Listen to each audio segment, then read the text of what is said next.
Well, no, I just told them, I told them the huddles too was, in the first half, we had really good ball movement. We were getting the ball going towards the basket. We had good unselfish play. In the beginning of the third, we did none of it. We're coming down, playing ISO, the ball staying on one side of the floor.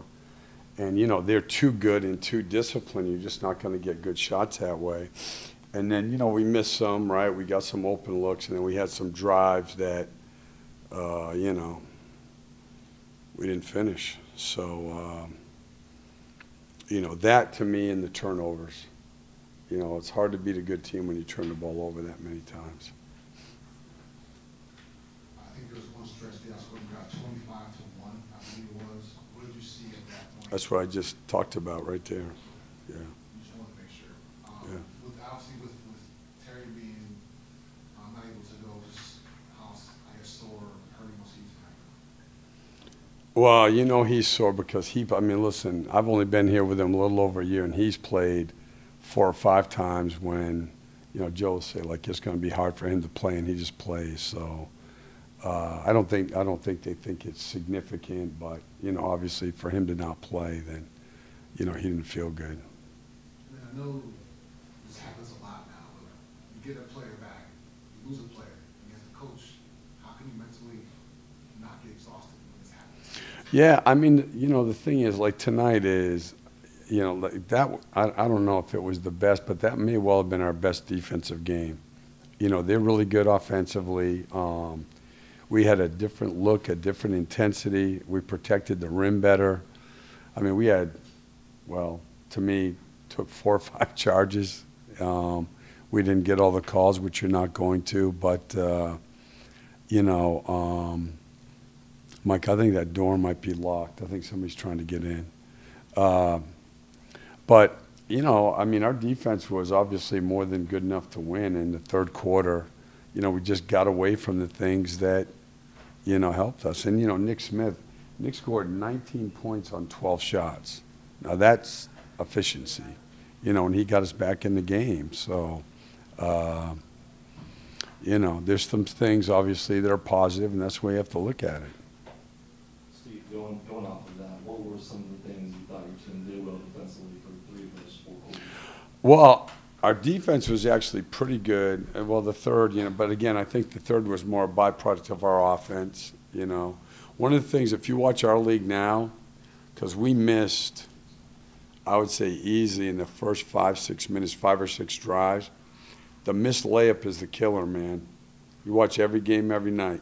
You miss a layup and the team is gone, every team. So everybody's running, and the missed layup is just the crusher. And, we missed 4 or 5, and that led to some of their, open threes in transition. So,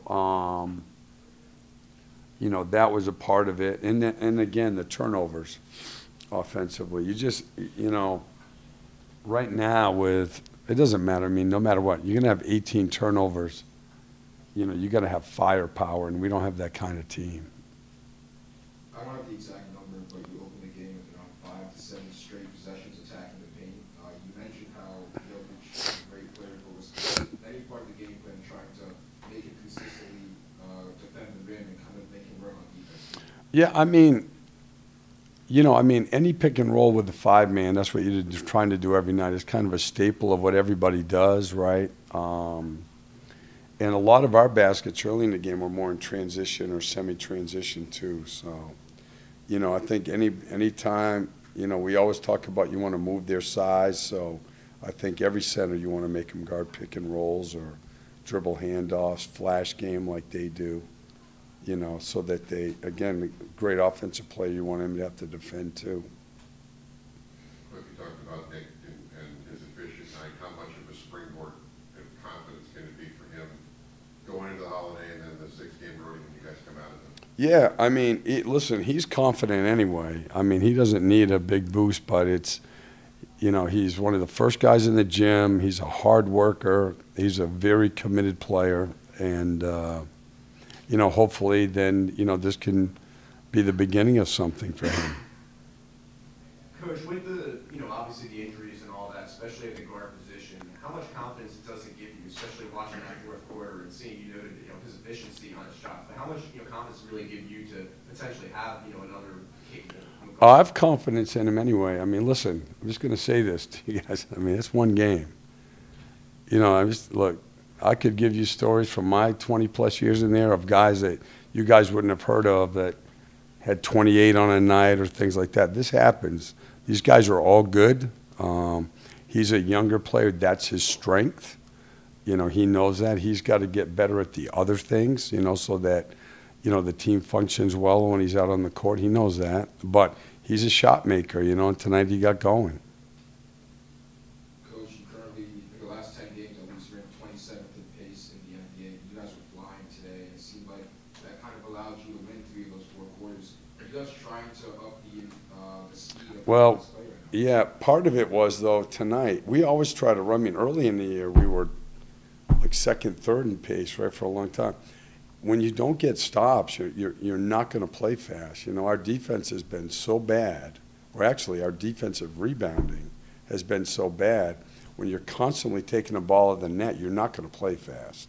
And that's been our biggest problem. I think on misses, although we did spend some time on it yesterday, we're not playing as fast as we were, with Melo. One of the things with Melo is Terry gets up ahead of the ball a lot, Now Terry's back there, and so we don't have guys who are natural runners ahead of the ball.